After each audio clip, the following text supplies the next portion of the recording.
In the opening scene of the movie, we are presented with a view of a harmonious family enjoying time together in their front yard while preparing breakfast. However, this moment of happiness is interrupted when the father suddenly feels chest pain. The mother quickly asks him to rest for a while. Nevertheless, Jason, their first child, still insists on playing catch with his father. Unexpectedly, the father falls and loses consciousness. The mother promptly instructs her daughter, Kylie, to call an ambulance.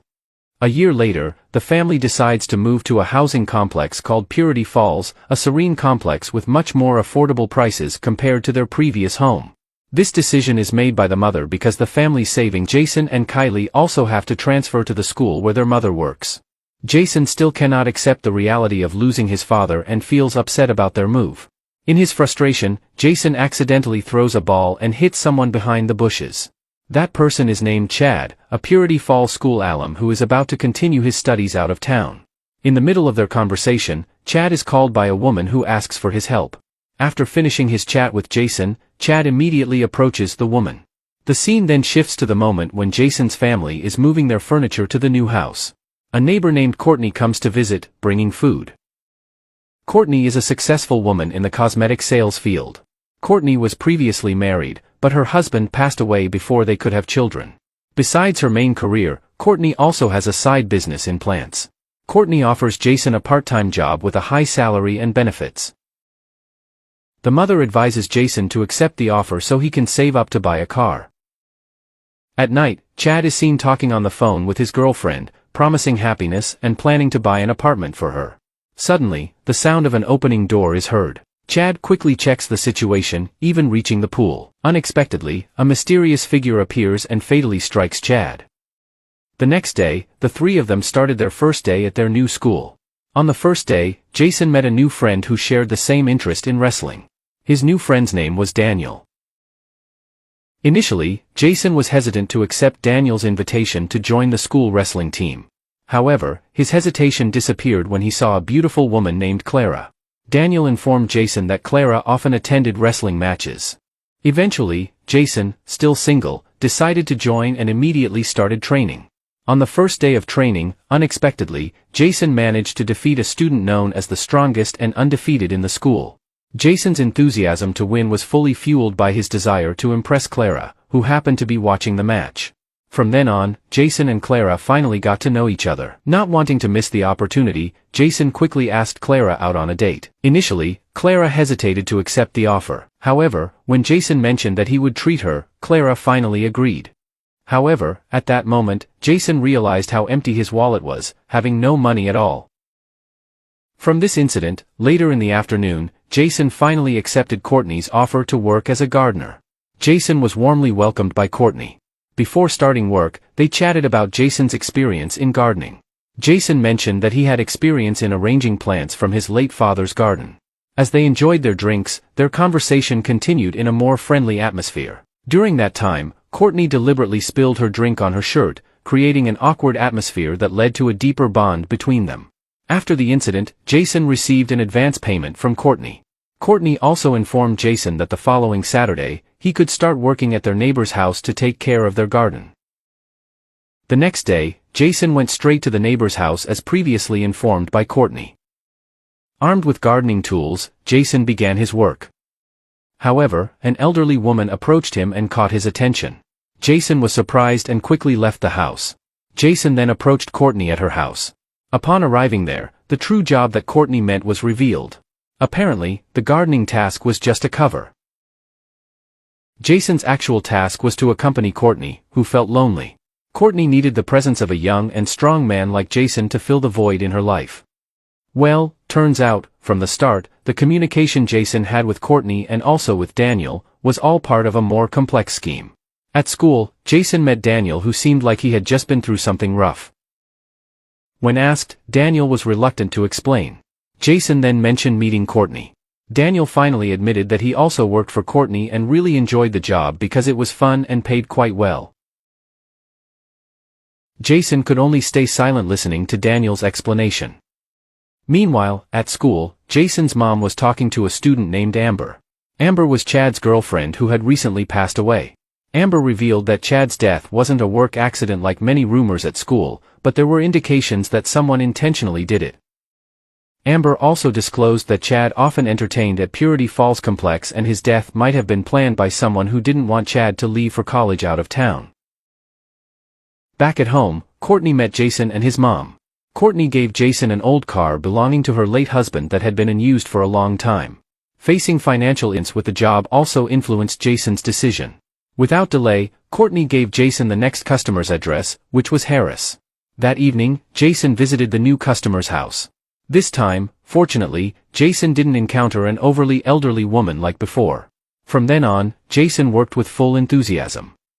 In a relatively short time, Jason was able to give his mom a gold necklace worth hundreds of dollars. Although he now had plenty of money, his romantic relationship with Clara ended. Clara found out that Jason worked with Courtney, similar to what Daniel did. It's unknown who leaked that information. Luckily, Jason wasn't too bothered by Clara's rejection and continued living his life as usual. Shortly after, Jason received a WhatsApp message from Courtney asking him to visit Karen's house, a client he had left at the beginning of his job. While working, Karen's husband suddenly returned home.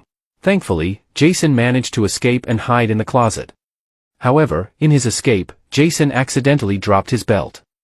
From this incident, Jason felt angry at Courtney for not getting paid for his work. Courtney explained that this happened because Jason didn't complete his job properly. Frustrated, Jason decided to end his job with Courtney. Jason then told Daniel, his friend, that he had quit his job. However, Daniel warned Jason to be careful because quitting his job was not the right choice. Sure enough, shortly after, Jason was approached by someone named Benjamin who threatened to cause trouble with Jason and his brother if Jason did not continue his work with Courtney. Reluctantly, Jason went back to work.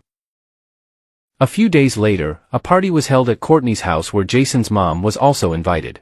At the party, the mayor and many other customers of Courtney were present. Shortly after, Jason's mom accidentally witnessed an argument between Courtney and Karen. Karen demanded Courtney to refund the payment multiple times because her husband found Jason's belt, leading him to file for divorce, putting Karen at risk of becoming poor. Later on, Jason's mom accidentally walked into the wrong room while heading to the bathroom. She caught Daniel with Maya in there. That night, Benjamin went to Karen's house and gave her the money as requested. However, Benjamin tried to persuade Karen to do something inappropriate. Fortunately, Karen fought back before collapsing, and Benjamin fled to Courtney's house. Upon arrival, Benjamin asked Courtney to treat his wound and take him to the hospital, but Courtney refused to do so. Eventually, Benjamin died suddenly, and Courtney panicked right then and there. Meanwhile, Jason, just back from his client's house, was scolded by his mom who was starting to suspect his late-night activities. She advised him to stay away from Daniel as he wasn't a good influence, especially after what happened at the party. Feeling uncomfortable and pressured, Jason decided to report Courtney to the police. Jason concluded that anyone trying to leave their job would end up like Chad, even though Chad left to further his education. Jason had an idea to report Courtney to the police by showing evidence from the binder in Courtney's drawer. The binder would also prove that Courtney was behind what happened to Chad. Coincidentally, tonight Daniel would meet a special guest at Courtney's house. Jason came up with a plan and asked Daniel to pretend to be sick so that Jason could take his place and get the binder from Courtney's drawer. So, there's Jason's mom investigating Chad's school yearbook. She sensed something fishy there. Later that night, Jason came to replace Daniel. Turns out, the special guest was the mayor. Things got even more complicated. While Courtney and the mayor were chatting, Jason went to look for that binder. But he couldn't find it in Courtney's drawer. After searching around, luckily Jason found the binder under the bed. Shortly after, the mayor entered and snatched the binder.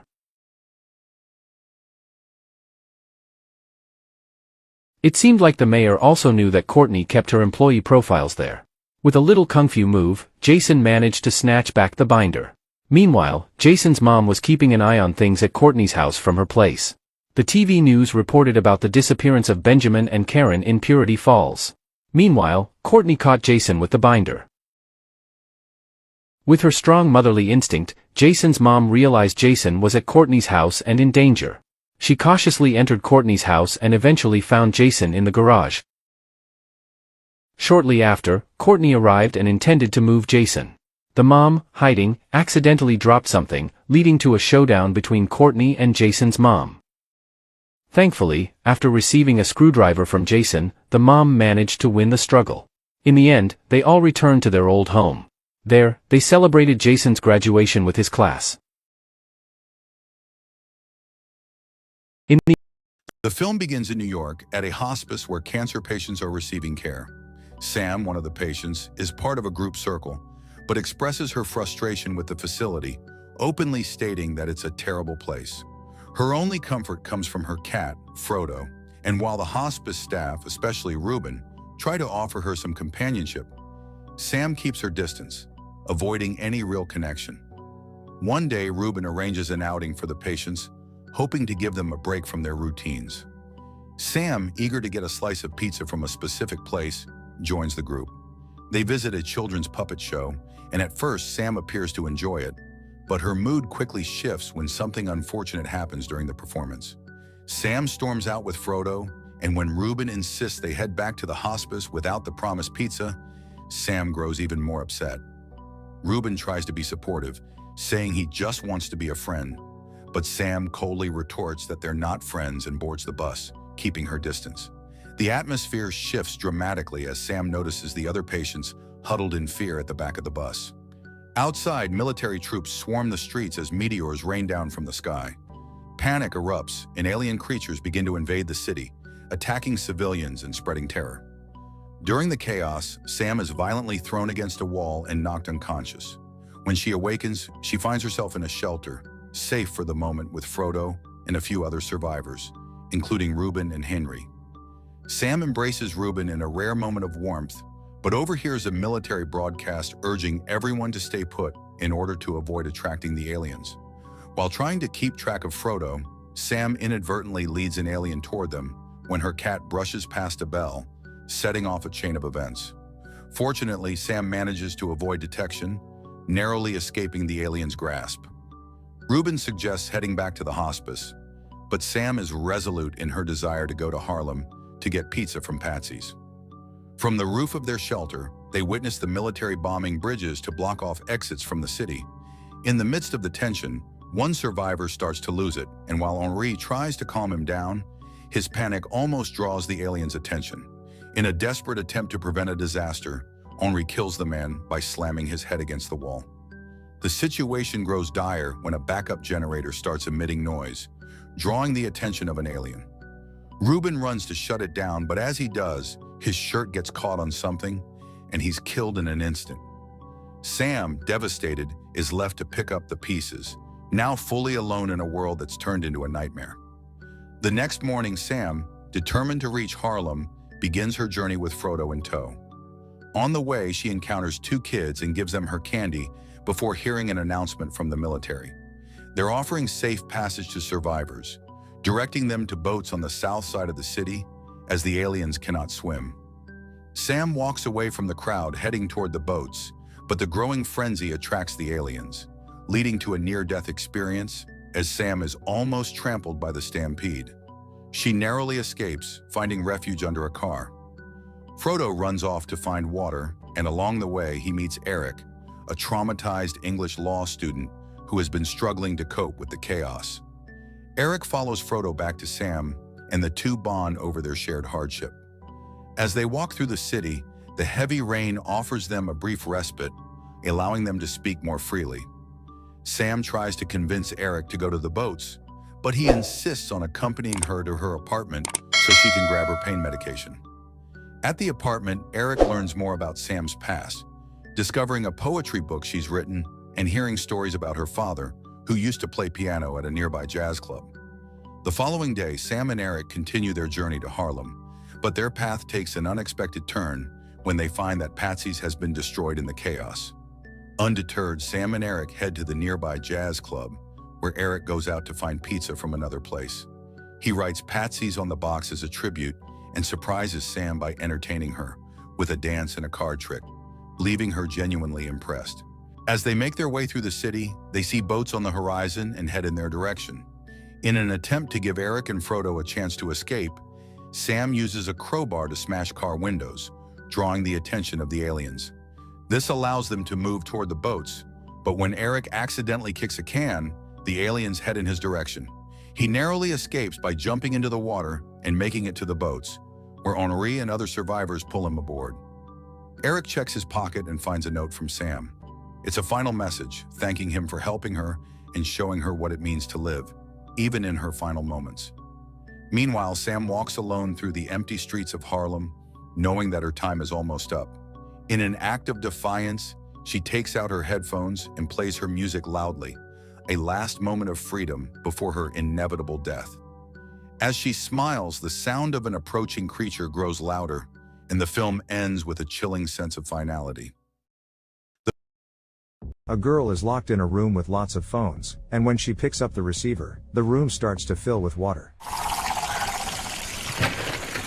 Reese finds herself in a small room lined with white telephones on all the walls. One of the phones is black, and on its receiver, she notices a sticker with an unknown number. Reese decides to dial the number, but an automated voice responds, saying she's won a royal flush. She hangs up, but then the other phones start ringing, and each one announces royal flush. Suddenly, water begins pouring from all the receivers, quickly flooding the room. In a panic, Reese tries to figure out what to do. Realizing that royal flush might be a clue, she looks up and sees a toilet on the ceiling. Reese figures out she needs to reach the toilet and flush the water away, so she starts climbing up the phones. When she reaches the toilet, she notices that it lacks a flush handle. Rereading the sticker with the number, she guesses which phone she needs and dives for it. After dialing the number on that phone, it opens, revealing the flush handle inside. Reese attaches the handle to the toilet and finally manages to flush the water out. The water drains instantly, and the automated voice congratulates her on completing the challenge. Congratulations! You've escaped! It turns out that the entire dangerous quest was just a virtual reality game.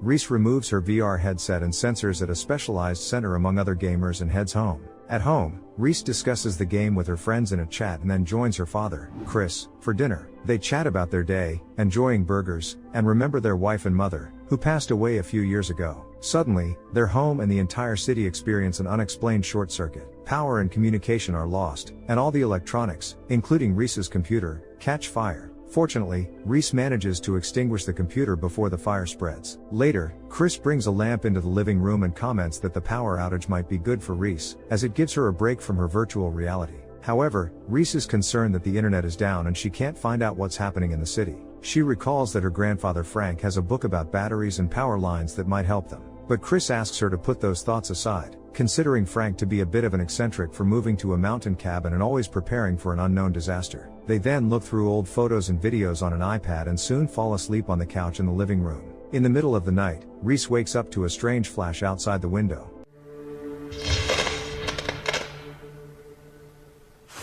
Reese takes the lamp and heads outside to the yard, then makes her way to her grandfather's workshop to find the book. She quickly spots a book titled Radio Flash on a shelf, which discusses the collapse of North American power grids. She learns that a radio flash refers to an electromagnetic pulse, EMP, and the term originated in the 1950s, describing the click that radios picked up after a nuclear bomb explosion. Reese decides to repair her grandfather's old radio equipment, which has been gathering dust in the workshop. She manages to fix it quickly and sends out a signal, hoping to get some information from her grandfather. We then move to Frank at his radio station. He's listening to various messages about the electricity situation when he notices a signal from his home equipment. He happily responds to Reese, who asks if the outage is indeed a radio flash, or an EMP.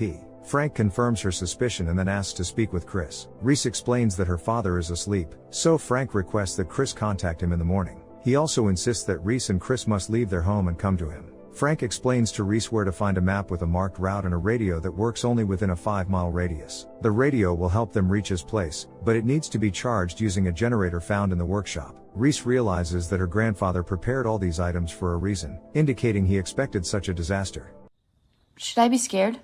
However, Frank reassures them that everything will be fine because they have a plan. After speaking with his granddaughter, he heads to an abandoned store to stock up on medicine. At the same time, looters break into the store in search of illegal substances. Fortunately, they take what they need and leave, and Frank pays for the medicine at the checkout before returning to his mountain cabin. In the morning, Reese wakes her father and tells him about her conversation with her grandfather. She explains that they need to go to him and shows him the book on radio flashes. However, Chris refuses to leave, claiming that Frank has gone mad with his doomsday theories. Despite this, Reese manages to persuade her father to at least talk to Frank. She contacts her grandfather, and at Chris's request, steps out of the workshop. Once Chris is alone, Frank reveals the truth about the situation. He explains that the EMP has left the entire western part of the U.S. without power. He also warns that chaos will begin in a couple of days, and Chris and Reese need to reach his mountain cabin as soon as possible, as he has everything they need to survive for a long time. After hearing Frank, Chris changes his mind about him, and he and Reese start preparing for the trip.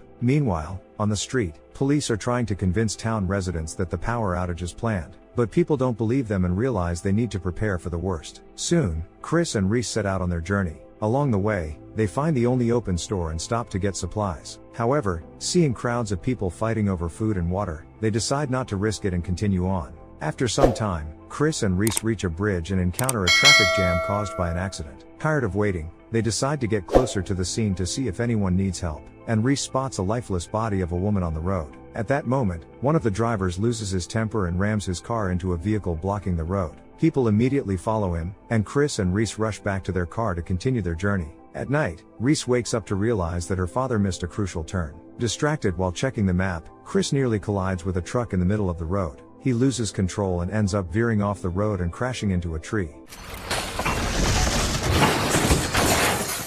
In the morning, Chris comes to. Thankfully, Reese is unharmed, but Chris has seriously injured his head and left side, though he insists he's fine. Realizing they have about 20 miles left to reach her grandfather's house, they gather their essentials from the car and decide to walk along the river. After a while, they reach a waterfall and stop to rest, but Chris's condition worsens. Reluctantly, he shows Reese his injuries, revealing a massive bruise and a serious wound on his arm. Chris pretends to be fine, but Reese is deeply worried about him. As they continue, Chris suddenly collapses from exhaustion. He asks Reese to get help and then loses consciousness. Shaken, Reese soon reaches a nearby farm and meets a man named Glenn, who agrees to help. He takes Chris to his home and provides first aid. Glenn also shares his thoughts on the disaster and tells Reese about his wife, who is stranded with relatives on the other side of the country. Later, Reese goes outside to get water, and when she returns, she learns the terrible news: her father has unexpectedly stopped breathing. That night, Glenn helps Reese bury her father and then decides to take her to her grandfather's place in his van.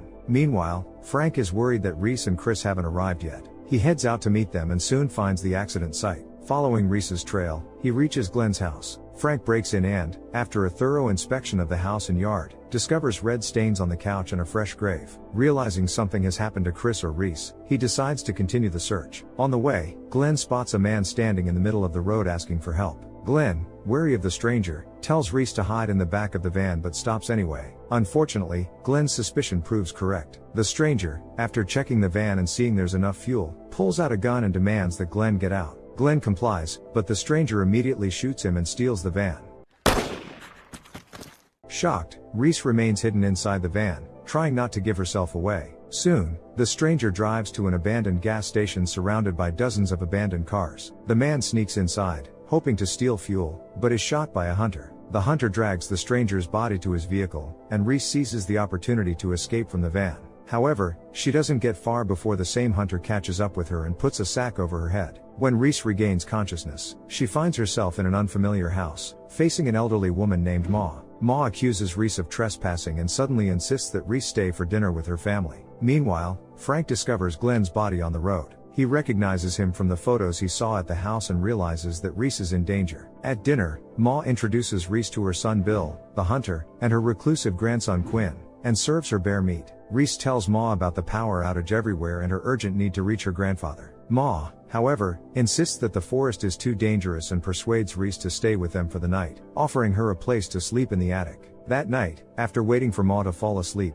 Reese cautiously descends from the attic and heads for the exit. However, the sound of the door opening wakes Ma, who immediately sends her son after Reese. Reese manages to escape the house but is soon stopped by Bill and Quinn. Bill demands that Quinn grab her, but Quinn just stands there, staring at Reese. Bill then gets out of the car and starts beating his son before kidnapping Reese again. Later, Reese comes to, bound in a sack that Bill hangs from a tree. She spends the night in the sack, and in the morning, through a small hole, she sees a bear attracted by the human scent. The bear tries to reach Reese, but then the hunter shoots it, revealing that he had used Reese as bait for the animal. Bill then locks the bound Reese in a barn, and the next day, he takes her to Ma, who offers her tea. Ma tries to convince Reese that she wants to help her and suggests that Reese choose either Bill or Quinn as a partner, noting that they are tired of living alone. Ma also warns Reese that if she refuses to stay with them willingly, she'll have to return to the barn. I'd rather be back in the cellar. The next night, Reese is tied up in the barn. Suddenly, Quinn slides an apple in Reese's backpack through the opening. Reese tries to stop him, but he quickly runs away. Reese grabs the radio and tries to contact her grandfather, but she can't get through. She then pulls out her iPad, which has only 3% battery left, and watches old videos of her parents. Soon, the tablet dies, and Reese starts thinking about how to free herself. She cuts through the rope with tools found in the barn and tries to pick the lock with a homemade lock pick. Suddenly, Reese notices that Quinn is still watching her and asks him for help. She tells him that she really needs to escape and that she can take him with her, but he is afraid to leave his controlling and cruel relatives. Reese asks Quinn to get the key to the lock, but he says that Ma always keeps it with him. Reese realizes there must be another way to escape. She then notices the rotting boards that make up the barn and comes up with a plan. Quinn climbs onto the roof with a rope and immediately falls through into the barn. Using the rope tied outside, they manage to escape. Quinn finally decides to run away from home, and he and Reese run as far as possible from his insane relatives. In the morning, Bill discovers that Quinn and Reese have escaped and immediately sets out after them, tracking their route by footprints and broken branches. Meanwhile, Reese and Quinn stop to rest and eat some berries. Quinn says that his father is probably already chasing them and that they should go back, or he'll kill them both. But Reese doesn't want to let Quinn go. She assures him that they are almost there and that her grandfather will take care of them. Suddenly, they hear Bill's footsteps and immediately take off. On the way, Quinn nearly falls off a cliff, but Reese manages to hold him back. Then they spot a fallen tree acting as a bridge and carefully cross it to the other side of the cliff. Reese decides to take off her backpack for balance but accidentally drops her water. Just as they manage to cross the chasm, Bill opens fire, but the pair manages to hide behind a log. They then come across a small pond, but Bill continues to pursue them. To shake the hunter, they have to submerge themselves in the water and wait for Bill to pass. Soon, they emerge from the water, but Bill spots them quickly and chases them again. Quinn comes up with a plan and waits behind a rock to ambush his father with a stick. Bill drops his gun, and a fight ensues between him and Quinn. Reese grabs the gun and takes a precise shot at Bill, but it turns out that it wasn't Reese who shot Bill, but Frank, who has finally found his granddaughter. It's okay, sweetie. After some time, Frank, Reese, and Quinn have settled into a peaceful routine at their cabin in the woods. They're managing daily chores and keeping their supplies replenished. Frank has successfully tracked down Reese's backpack and repaired her tech, though she now finds herself more engaged with the tangible world around her rather than the digital one. One day, as Quinn curiously examines the iPad, he notices an unusual flurry of notifications, which means that their normal life is beginning to return. What would you do if you suddenly found yourself in a world without electricity? Share your thoughts in the comments down below, give the video a thumbs up, and don't forget to subscribe to our channel. See you in the next video. A girl. Today, I am explaining the movie Deep Water, explaining every scene as it happens. The movie begins with Melinda and Vic, who went upstairs to dress for the event they had later that night. Melinda asked for Vic's help in choosing an outfit, then she told him that she loves him while he was helping her with her shoes. At the event, Melinda saw Joel in the crowd and ran to meet him. They talked for a while, then went to the backyard where a few people were gathered around the pool. Vic looked through the window. He saw Melinda and Joel kissing. Then Melinda saw him, but he was just looking at them. Mary walked up to Vic, then she noticed Joel and Melinda dancing together. She told him that she thinks they're but Vic said they were just friends, and it doesn't bother him. Mary acknowledged that she knows he loves Melinda, but they don't want him looking like a fool with her. Someone came to tell Vic that Melinda was drunk and dancing on the piano. So he went to be with her. Vic went to get a drink at the bar when he met Joel. Joel thanked him for how he and his wife had been nice to him, and that he doesn't have any problem with him seeing his wife. Vic asked if Joel had heard of a man named Martin McRae who went missing at a time. He told Joel Martin was beginning to see his wife too much, so he killed him. Joel initially did not believe him, but seeing how serious Vic looked, he decided to walk out. Melinda followed him on his way out, talking to him, but he told her that he would call her later and left. Vic helped Melinda to the car as she was drunk, then she asked him what he said to Joel to make him seem off after their talk, but he told her that he didn't say anything to him. When they got to the house, Vic was paying the babysitter while Melinda came out half naked to make coffee. Vic cautioned her, and then she complained about how suffocating American culture is. Vic helped her get comfortable in bed, then he asked her why she always chooses to be with dumb people. She replied that Joel makes her feel herself around him, which turns her on even if he is dumb. The next morning, after dropping their daughter off at school, a woman joked about Vic killing Martins. He told her that it was a joke and asked who told her. She said she heard it from neighbors. Vic's friends also told him about it, and then they told him to try to tame Melinda as she has been having too many affairs and rubbing it in his face. When he got home, Melinda was angry about the Martins gossip, and Vic apologized, but she said he had to apologize to Joel too, whom she had already invited to dinner, as he planned to leave town on Saturday. Vic welcomed Joel, and he gave Trixie a drink to give to him. They had dinner together. Joel had grilled cheese. He told them that he got a job in Mexico, and Melinda suggested that they could visit him later. Melinda tried his grilled cheese and complimented it. Vic mentioned that Melinda had mac and cheese for their first date, and he realized she did that to make room for alcohol. Melinda replied that he made her feel terrible about it, and sometimes she wished he was normal. Vic retorted that Joel would not be having dinner with them if he wasn't normal. Melinda told Trixie to go to bed and make sure her dad reads a bedtime story to her completely. After the bedtime story, Trixie asked her dad why Melinda acts differently around other people, and that she doesn't like Joel. Vic came downstairs and heard Melinda moaning, so he went to the kitchen angrily. Melinda came out after having fun and gave him a drink to give to Joel while she left them alone. When Vic gave Joel the drink, Joel told him that he owed him an apology for telling him that he killed Martin. Vic admitted that he truly killed him with a hammer. Then he told Joel that the Uber he ordered for him was waiting outside. During a festival, an older man, who introduced himself as a conspiracy writer, asked Vic what he does. Vic told him that he used to build drone ships, but now he just rides his bike around and spends time with his daughter. The man clarified that he made drones used to kill people, but Vic replied that it can be used to locate and deliver food to starving children. When the man heard his name, he said that he heard that Vic killed Martin, but everyone replied that it was a joke. Melinda was dancing with Trixie, then Vic asked Kelly Wilson to dance with him. Everyone was surprised to see Vic dancing, so they watched him. On their way home, Melinda asked if he wants Kelly and if he thought she'd be better than her. Then she said she could get them both killed if he thought so. They both had when they got home, and then they went to watch Trixie's school game the next day. Vic got a call that a check for $3,000 was issued to Mr. Charlie DeLisle from Melinda's account for piano lessons. He called many lounges and bars to find out if Charlie played there. Finally, he found Charlie and attended one of his shows. Then he saw Melinda walk in to sit close to Charlie, staring at him. When Vic got home, he saw that Melinda had left her ring in the bathroom.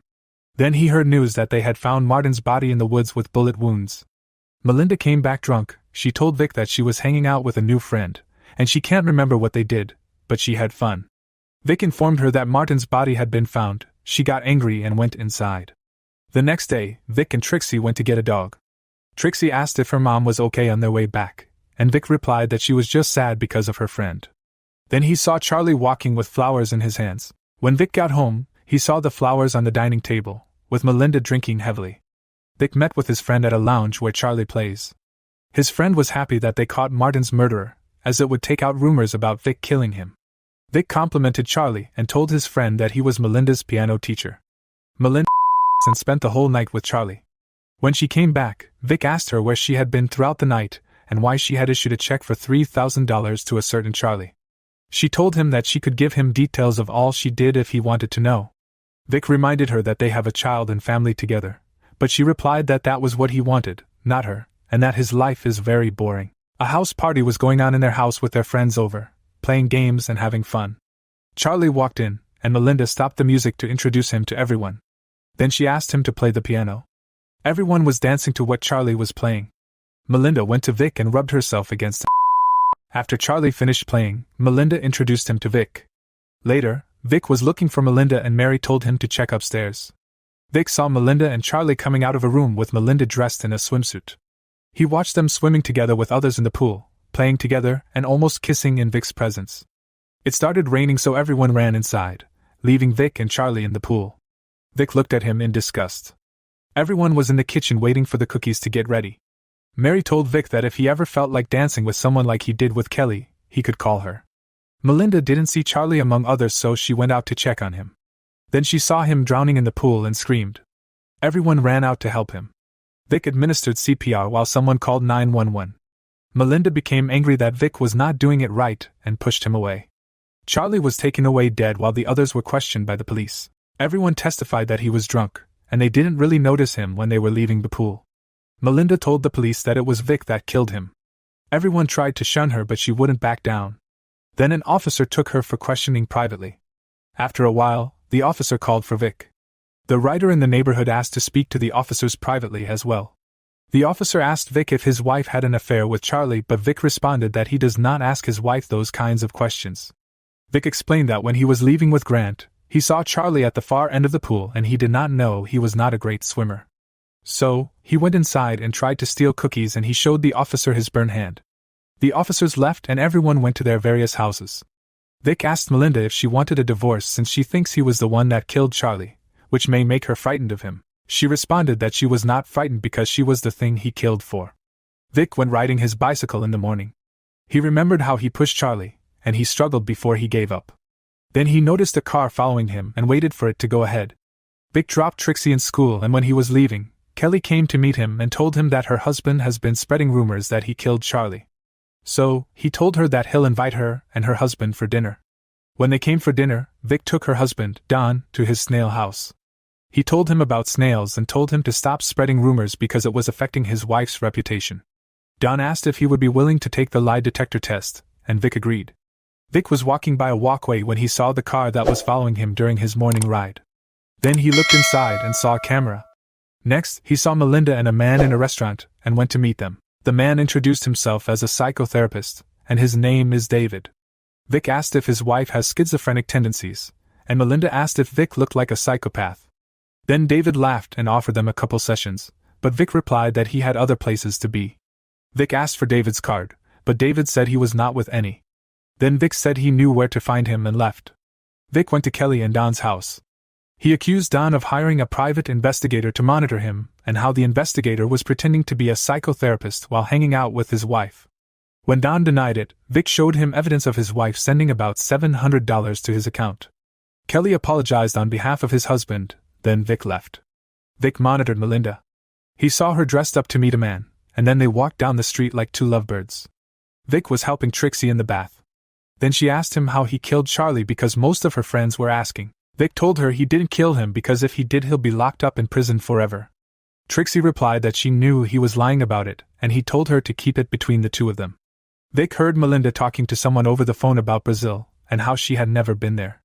The man Vic saw with Melinda earlier came to meet Vic in his snail house. He introduced himself as Tony, an old friend of Melinda. He and Vic went inside and told Vic about his project of building LEED-certified housing both in the state and Brazil.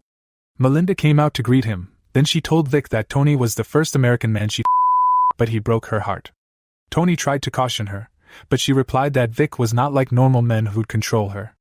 Then Tony commended Vic for putting up with her as her husband. Tony suggested that they cook some snails, but Vic replied that the snails are not for eating. Tony pushed further, and Melinda agreed to go get some. Then Vic told them that they had to starve the snails before cooking them, otherwise, they'd be poisonous if cooked with food particles in their intestines, so they dropped the snail topic. They had dinner together. Melinda and Tony danced to some music after, then they went upstairs together. Vic followed them and saw Melinda undressing. She saw him, then he left. Vic drove to meet Tony on the road. He told him that Melinda had been trying to reach him because she wanted to show him their site. So he told Tony to get into the car. Vic asked Tony why he broke up with Melinda. Tony replied that he couldn't remember. Vic started driving roughly. Tony became scared and wanted to call Melinda, but there was no service in the woods. Vic parked, so Tony came down looking for Melinda, then Vic threw a stone at his head. He threw another one while he was still staggering, which made him fall backward down a hill, hitting his head badly on a rock. Vic went down to him, tied heavy rocks to his body, took out his wallet, and then pushed him deep into the river. When he got home with the dog, he met Melinda and Trixie playing. Then he told Melinda that he likes Tony because he has brains. Vic poured wine for Trixie and told her they were celebrating. Melinda couldn't reach Tony, so she asked Vic about him, but he replied that he didn't hear from him. Later, Trixie told Vic that she and Melinda were going for a picnic at the gorge, and Melinda invited him to come with them. It was the same area where he killed Tony. When they got to the gorge, Melinda asked why he was the only man willing to stay with her forever and if he wasn't bored. Then he replied that he wasn't. He also asked her if she was bored. She replied that she was sad instead. Vic gave her a photo magazine, which includes her pictures that Vic took when they just started together. Melinda thanked him. Then Vic heard Trixie close to the river and went to pick her up. On their way back home, Melinda realized that she had forgotten her scarf, so Vic told her he'd get it for her the next morning. At night, Melinda told Vic that he could sleep in her room. Then they had The next morning, Vic rode his bicycle to the gorge, while Melinda was looking for him when she woke up. She went to his snail house, and then she saw Tony's wallet inside one of his snail boxes. Vic got to the gorge and saw that Tony's body was floating in the water. He was pushing him back inside with a stick when Don came around and asked him what he was doing. Vic replied that he was looking for Melinda's scarf. Then Don showed him the scarf and started coming towards him, asking him what he was doing with the stick in the water. Don saw Tony's hand shooting up from the water, then he ran to his car, hurriedly drove off, and shouted that Vic would go to jail. Vic followed him with his bike, then followed a shortcut.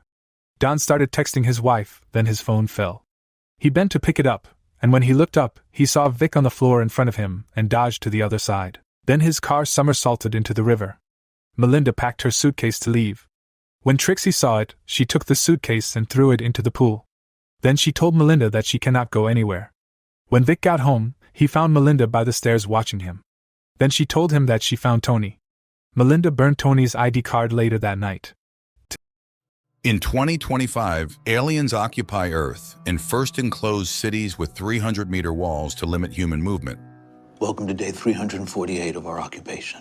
If there is no struggle, there is no progress. One day, truck driver Will bids farewell to his wife Katie and their children, Grace and Bram, and drives to work through the streets of Los Angeles, patrolled by soldiers in red helmets.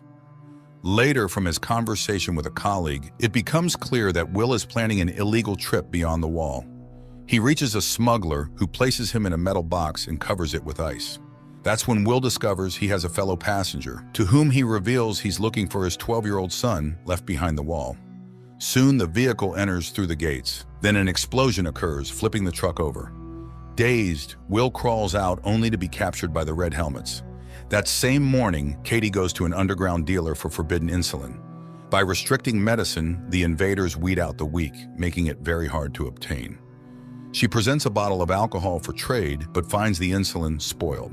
She has to fight her way out with a pistol, risking drone detection and death for all. But Katie can't afford to be robbed. Meanwhile, Will is imprisoned, unable to call his wife. Katie is indeed worried, as walking the streets at night is prohibited. Then her sister Maddie arrives with her son, who needs the insulin. Katie assures she will find the medication and asks to stay with the children. She goes to her husband's colleague, who lies about not knowing Will's whereabouts. Katie has to return home empty-handed. Suddenly, an alarm blares over the city. Katie hides under a military truck parked at the curb. A drone hovers above just as a prisoner is shoved into the vehicle. Just when Katie seems doomed, the truck starts moving and the drone flies away.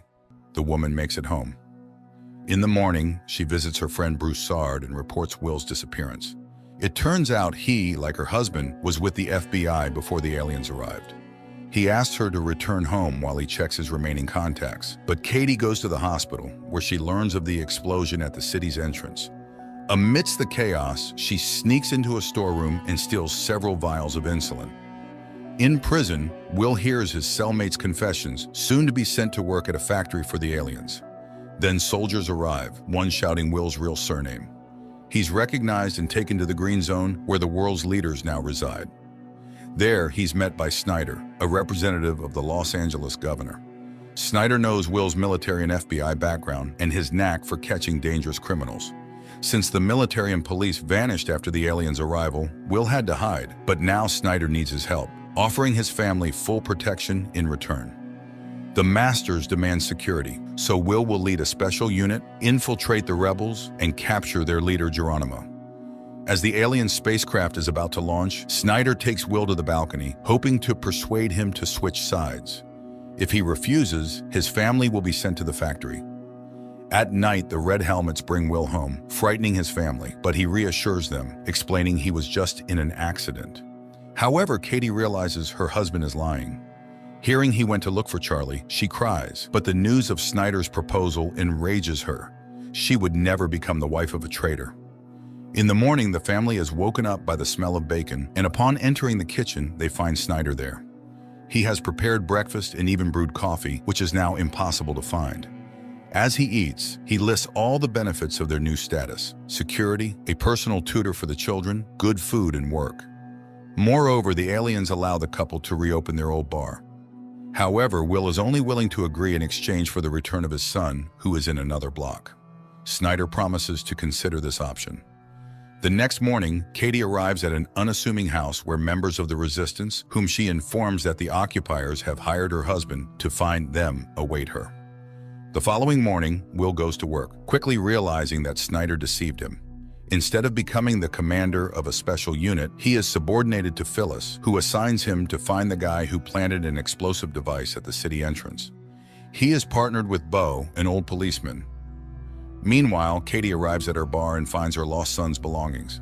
Broussard interrupts her cleaning, wanting to know what the police have found out about the explosion at the customs. But Will has just started his job and has no information yet. Meanwhile, Will and Beau approach the house where the girlfriend of the wanted criminal lives, and by deception, they force him to run out the back door. The agent catches up with him when suddenly a drone appears. Will fearlessly looks directly into the lens and it instantly disappears. The police bring the detainee to the station, where Will's arrested colleague is found. The man begs Phyllis to release him as his informant, but she refuses. Then Will goes to his trailer, but his family is no longer there because the woman and child are entering his house at that moment. After hiding the mother and son upstairs, Katie drives to Broussard as the couple needs new documents, but he refuses to help as the resistance cannot take risks. Katie leaves. At home, she confronts Will, who, learning that his friend's family is with him, takes them to a man who makes fake documents.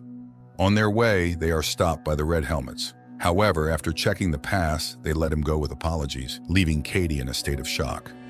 They safely arrive at the Masters, and while he makes the documents, Will tells Katie that he caught the guy who planted the bomb. And once he finds Geronimo, they will be able to bring Charlie back. Later, Will takes the woman and child to a camp where displaced people live. Katie meets with the resistance leader. Alexander calms her down, as the caught boy belongs to another group, but he promises to warn them. At the station, Will discovers that a group of prisoners is being prepared for shipment to the factory.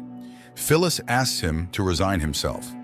During the arrival, the city's entire defense was destroyed in 8 hours. What can a bunch of rebels do? At night, Katie comforts her distraught husband when he is informed that the suspect has divulged the location of his accomplice's hideout. He leaves, and Katie rushes to the phone to warn Broussard. Meanwhile, the prisoners are brought to the location, forced to strip, disinfected, and then redressed. At the same time, the Red Helmets arrive at the location named by the detainee and find only the bodies of rebels. Will realizes that there is a spy among the police. The next morning, a man with a card enters an inconspicuous house on the outskirts of Los Angeles. Immediately, a radio broadcast begins with calls to overthrow the occupation, voiced by Geronimo. The Red Helmets detect the transmission and head to the location. At the same time, Bram duplicates the broadcast recording and hides the cassettes under the bed, but the military, storming into the house, find no one there. That same day, Katie participates in a resistance armed attack on a food truck for the first time. During the operation, one of their comrades, Kim, is fatally wounded. Katie tries to help him, but Broussard finishes the boy off, shocking Katie. Then, drones arrive and start shooting random passers-by. However, Broussard calculates the authorities' response time to the incident. After the operation, Katie rushes home and barely manages to wash off the blood traces. She is so shaken that she doesn't want to explain anything and locks herself in her room. That day at school, Bram gives a cassette to his teacher, who notices a change in the pattern of the alien ship's takeoffs. He saw a very large object circling Earth in the sky and now intends to make a more powerful telescope. The police arrive at the scene of the incident. Will notices the body of a boy who was clearly finished off. Phyllis orders to take his photo and quickly learns his name. After that, the Red Helmets go to his house and arrest his parents. Will is outraged by this and fails to notice Broussard in the crowd, who heads to the resistance base and reports what happened. But Alexander is confident that Kim left no traces. Will then goes home, where Katie explains her morning behavior with the things found in the bar belonging to their son. Distraught, Will blames himself for being powerless against the Masters, but his wife promises her support. Later, Katie goes to meet Broussard. He justifies his actions as saving Kim from torture, but now she needs to extract everything her husband learned during the investigation from him. At the same time, Bram's friend asks for his help and leads the boy to an underground tunnel beneath the wall, where her brother slipped and injured his leg. It turns out their father worked there before the arrival, and now they use the tunnel to get beyond the wall. Will and Bo go to a cultural center listed among the places visited by the deceased Kim and find a rebel weapons cache. At the same time, Bram's friends tell him they've been going to the other side for 6 months to get food, as there's no one beyond the wall. Alexander learns about the lost weapons and asks Broussard to warn Katie about the inadmissibility of her husband's actions. He fulfills this request, but Katie is more concerned about her family's safety. Nevertheless, in the evening, she opens the bar to visitors. Suddenly, in the midst of the festivities, Snyder walks in. The man congratulates everyone on the opening of the establishment and then explains to Will that by revitalizing such places, the masters allow people to safely release tension. Hearing this, Katie becomes furious, thinking they've sold out to the aliens for the sake of getting their son back. But Will is convinced that by continuing to work for Snyder, he will be able to find Charlie. Later, he speaks with Bo again about the spy. However, the former policeman who has faced betrayal doesn't believe in such a possibility. Meanwhile, Katie tells Broussard that the quick finding of the Resistance's premises is explained by a huge database and a woman who knows how to use it. She's ready to reveal her name if Will remains unharmed. Broussard swears to this. The next day, a squad of red helmets burst into the school. The military brutally arrest a teacher and beat a student. Returning to the base, one of them removes his helmet, revealing himself to be Broussard. Later, he explains to Alexander that he learned the duty schedule of the Red Helmets. Now they have a chance to be in the right place at the right time. That same day, Phyllis shows Will information about the Los Angeles rebels. If they unite and go on the offensive, the entire block will be cleaned out. She hopes Will understands what this means for him and his family and counts on his loyalty. Meanwhile, Katie takes the children for a walk with Lindsay, the governess appointed by the authorities, and turns on the streetlight, sending a prearranged signal. The sound of breaking glass is heard. The woman counts to 10, then pulls out a fire extinguisher. Only after extinguishing the fire does she call emergency services. The Red Helmets and Will arrive. He is outraged to find that his house is being searched, but such is the protocol. Katie is asked to go to Phyllis for interrogation. She promises the family enhanced security. Moreover, the neighbors are warned that if something happens to them, they will be held responsible. Katie is shocked, as now they will be feared. Phyllis interrogates her about everything, even the purse director, hoping to become her assistant. After his wife's interrogation, Will confronts Phyllis, but she shows him tapes found under Bram's bed and advises him to keep a closer eye on his son. For now, she'll hold on to these pieces of evidence. Furious, Will drives home, and after a tough conversation, Bram shows his father posters. Their appearance in the city signals the release of a new broadcast by Geronimo. Katie manages to extract a promise from Alexander not to touch her husband, and in return identifies her husband's boss, Phyllis, in a photo. Later, another broadcast by Geronimo begins in the city. This time, the police immediately detect the signal coming from the library and rush there. The man hears their approach but utters his final words, calling for resistance. He is arrested, although Will is sure it's not Geronimo, greatly disappointing Snyder, who had already informed the masters of their victory. That same day, Maddie witnesses Charlotte's anger, who needs a painting by a specific artist. Maddie reports she knows who had collections in the city, as she worked as an art historian. Meanwhile, the arrested man confesses during interrogation that he found the text for the broadcast in a pipe. The police go to the site and verify that the indicated pipe leads to the green zone. Charlotte's workers find art items in the house Maddie mentioned. In gratitude, the owner takes her on board and promises to help with insulin. That same day, Phyllis informs Will that as a sign of trust, she destroyed the tapes.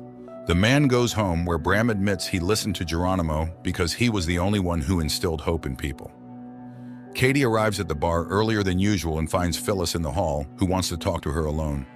Phyllis talks about her husband and draws parallels with Will, who loves his wife so much that he doesn't see who she really is. She shows surveillance photos from the truck attack site and warns Katie that she's gotten involved with the wrong people. If Katie wants to survive, she will now work for her. After the conversation, Phyllis returns home where her paralyzed husband lies. She greets him, but upon entering the living room, she finds Broussard there. Phyllis immediately understands why he came and asks him to kill her husband too. Broussard shoots. The next day, Bo and Will go to the crime scene and find the word Geronimo written on the wall. Snyder is furious because Phyllis was very close to the Masters and demands the criminal be found. A message comes in about the capture of one of the Geronimo group. Will interrogates the young man, who gives an address in the green zone. The Red Helmets burst in there, finding a concealed room and several people who call themselves the Geronimo group. Meanwhile, Bram, accompanied by his girlfriend, passes under the wall and ends up in a deserted city where they find necessary supplies in a huge warehouse. Back in Los Angeles, news is broadcast that the underground has been eliminated, although Will doesn't believe it. Snyder once again becomes enraged because he sees that the captured couple doesn't look like terrorists. He refuses to fulfill the agreement about searching for Charlie and appoints Will as the head of the group. Will immediately begins searching for the mole, and Phyllis's assistant, Jennifer, reminds him of his wife, suggesting he might be the source of the leak. Returning home, Will sees Bram giving his sister markers brought from beyond the wall, but the son lies that he traded them for oranges. Snyder interrogates a man who claimed to be Geronimo, but he confesses that he is just an actor. Snyder convinces him to play out his role in exchange for being sent to another block. At the same time, Bram rushes to his teacher and promises to get him a powerful lens for his telescope. Will, secretly from his wife, searches the bar but finds nothing incriminating except for a book he doesn't recognize. The trial of Geronimo is broadcast on all channels, featuring relatives of the terrorism victims, and a scaffold for execution is erected in the square. The actor plays his role, believing Snyder's promises to eradicate terrorism. He realizes he's been deceived only when he finds himself on the scaffold, but can do nothing about it. Immediately after the execution, Snyder invites Will to join him, promising to show him something unusual. At the same time, Alexander's group prepares for a new attack, with Katie among the rebels. On the way, Will expresses his outrage to Snyder, who achieved nothing by executing the actor. But Snyder reminds him of the need to pacify the population and that he's bought time to search for the real Geronimo. Snyder's car moves through the city, guarded by a group of red helmets, including Broussard. At one of the turns, a decoy road worker sends them on a detour, and when the convoy slows down, Broussard shoots his colleagues. Snyder tries to run, but Will locks the doors as the car is armored. Rebels, disguised in red helmets uniforms, shoot at the car and manage to pull the door off, but Will shoots from inside and still gets Snyder out of the fire. Drones appear, but the rebels manage to escape. Will leads Snyder into the bar, where Katie arrives at the same time. Snyder is hysterical, but Will cannot guarantee protection by his own means. Katie asks Will in private not to risk himself for such a worthless person, but Will cannot leave a person without help.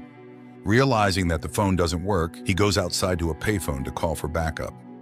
Meanwhile, Alexander, learning about Will's role in saving Snyder, is furious. But then Katie communicates via radio that the traitor is in the bar.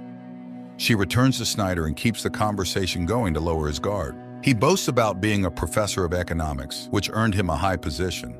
He mentions there are 7 more colonies, but he doesn't know what happens beyond them. Will returns, announcing that he has managed to call for reinforcement and it's on its way. Katie bandages Will's wound, and he confesses that Geronimo is a collective image, not one person.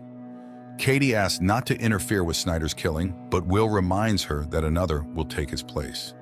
Then, Snyder reveals that his people have found their son, and he is currently negotiating Charlie's return. Suddenly, there's a knock on the door. They hide Snyder in the bathroom. Broussard enters in a red helmet's uniform and searches the place. Katie leads him to the basement, asking to ensure Will's safety, but he can't guarantee anything as her husband is always diving into the fray. Broussard eventually leaves, but Will is sure he is a member of the resistance and will return with backup. They barricade the doors with Snyder, who again mentions Charlie, infuriating Katie as she's tired of his blackmail. Meanwhile, the rebels try to break into the bar, but fail. A frightened Snyder tells Will that the Masters have tested virtually every person, thus filtering out those they don't need, but he has never seen the aliens himself. As the rebels continue to press, Will orders Katie to hide, readying himself to defend Snyder. Then a smoke grenade is thrown in, and the militants storm in. Will opens fire. When one of the rebels finds Will, Katie shoots him, but Broussard aims at her, and her husband forces her to drop the weapon. The rebel herds them into the basement and leaves. However, Will finds a machine gun and chases after him, but by the time he gets upstairs, everyone is gone. Then, the real red helmets arrive and pull Snyder from the closet where Will had hidden him.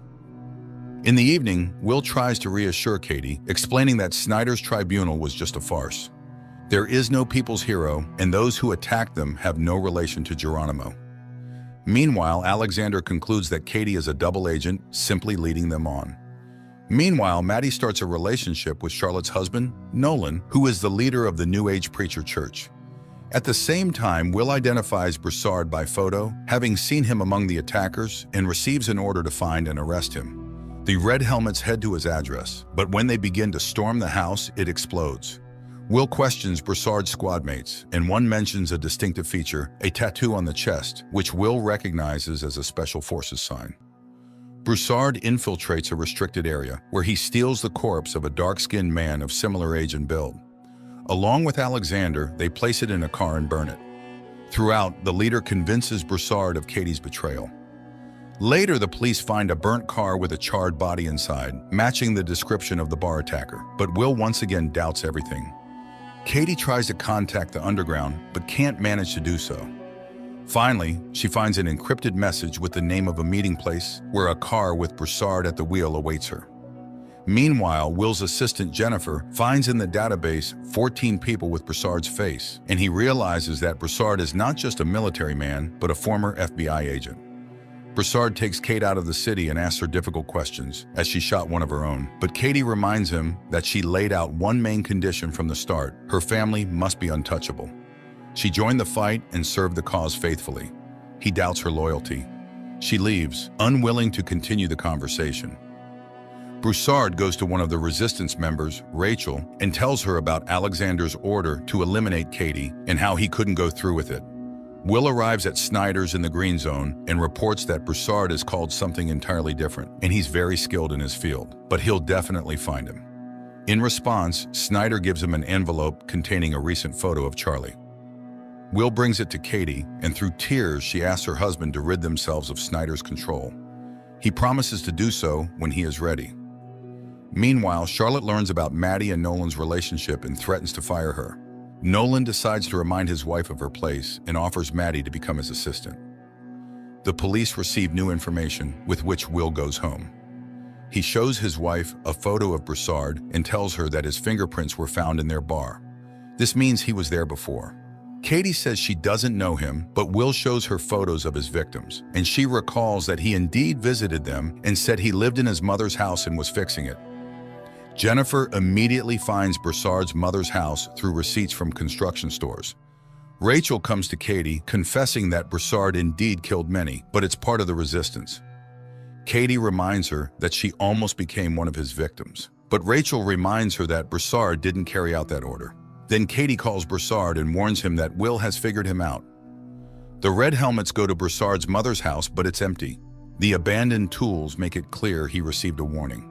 Will calls out to a neighbor who turns out to be Alexander, and he says he hasn't seen his neighbor. Will leaves, but then stops. On Broussard's table lies the same book as in his wife's bar. Will's partner ends up at a factory where people often get sick and die. It turns out the factories are built on the moon. Will shows his children a photo of Charlie and admits he only started working for the government to get him back. That morning, the governor of the Los Angeles block arrives at Snyder's to inform him that the chief minister of the Pacific region is coming for an inspection. He assures everything is going well, but the woman is very doubtful. Katie goes to Rachel and learns that her underage sons are also in the resistance. She is stunned by the woman's courage, but still announces her departure from the group, fearing for her family. Rachel promises her support. Alexander calls Will and declares that his wife is the mole leaking information to the rebels. He sets up a meeting place. Will goes there. He immediately recognizes Broussard's neighbor, who confesses that he is the head of the cell and is willing to betray everyone for the right to leave the block. Meanwhile, Broussard meets with the leader of the youth cell of the rebels, from whom he receives information about the arrival of an important person. Will returns to Bo and tells him everything. Later, he goes to Snyder and conveys Alexander's conditions. Snyder demands a personal meeting. In the evening, Katie returns to the topic of Charlie. If Snyder knows where he is, why can't he bring him back? But the conversation shifts to the meeting with Alexander. He reveals he is ready to betray the entire cell, and Katie immediately leaves for the bar, signaling Broussard along the way. Bram and his teacher observe the moon and notice changes in its surface. It seems that's where the alien mines and warehouses are located. That evening, Broussard comes to the bar, where Katie tells him about the leader's betrayal. He immediately goes to Alexander and starts asking questions, but Alexander demands he stop all communication with Katie and prepares for a new operation. The next day, Will takes Snyder to the meeting place with Alexander, who confesses he just wants to survive. He needs a universal pass to travel between blocks. In exchange, he gives a list of the group led by Broussard and admits they are planning an operation to eliminate the minister. He will set up a meeting for Broussard where the police will arrest him. Afterward, Will take him beyond the wall and give him the pass. Later, Broussard arrives at the designated place in the market. Rachel and Katie are also there, and upon spotting the red helmets, Katie immediately warns Broussard. A rebel throws firecrackers, causing panic, and people scatter as the military opens fire. Rachel dies, and Broussard escapes. Will goes to Alexander's house, which is under police guard, and announces the cancellation of the deal with Snyder. He is ready to let him run, but Snyder starts talking about Katie signing his death warrant. Will shoots the traitor and blames it all on Broussard. At night, people see Rachel's hanged family, and Katie promises Broussard her support. Will lets his wife know he's aware of her participation in the resistance. The following night, a spontaneous uprising occurs during which several red helmets die. Bo asserts that people's patience has run out. Will informs Snyder that he has information about a new rebel cell located beyond the wall. Apparently, there exists an unknown passage to the authorities. He asks for permission to let them go beyond the wall and check. Snyder agrees but assigns them a guard. Meanwhile, Broussard and Katie go to the leader of the youth cell, who proposed a joint attack on the minister. Everything is to happen in the subway, now used only by the masters. Will and Bo, having gone beyond the wall, climb a skyscraper and survey the entire city. They then simulate an attack on themselves. While their guard tries to figure out what happened, their commander finds a map supposedly lost by the attackers. Later, Will points out to Snyder the marks on the map, indicating the rebels' attack points. Snyder reports the found tunnel under the wall. Members of the youth cell show Katie a micro-drone shaped like a bee, capable of flying anywhere and gathering any information. The rebels finalize the attack plan. Broussard teaches Katie how to shoot. At that time, red helmets led by Snyder come to Nolan's house, accusing Charlotte of hiding valuable paintings from the masters and arresting her. That evening, Katie finds a book about the benefit of the arrival, given to her daughter by Lindsay. She immediately calls Will and tells him about how the new church is indoctrinating children. Will then informs her that they will move to Bo's house, located beyond the wall, accusing her of spying on him. But Katie can no longer bear it. They constantly lie to each other, and it's killing their family. And hiding, even beyond the wall, is impossible. Will asks Bo to run alone. Katie and Broussard, killing guards, descend into the subway, open a backup entrance, and the group infiltrates inside. The rebels cause an explosion, derailing the train. Searching the wrecked wagons, people find an alien's body. Will learns about this and heads to the station, where the governor soon arrives, announcing the kidnapping of a master. There was already an incident when 2 aliens died, leading to Dallas's destruction, so people must understand what awaits Los Angeles if they don't find the missing master.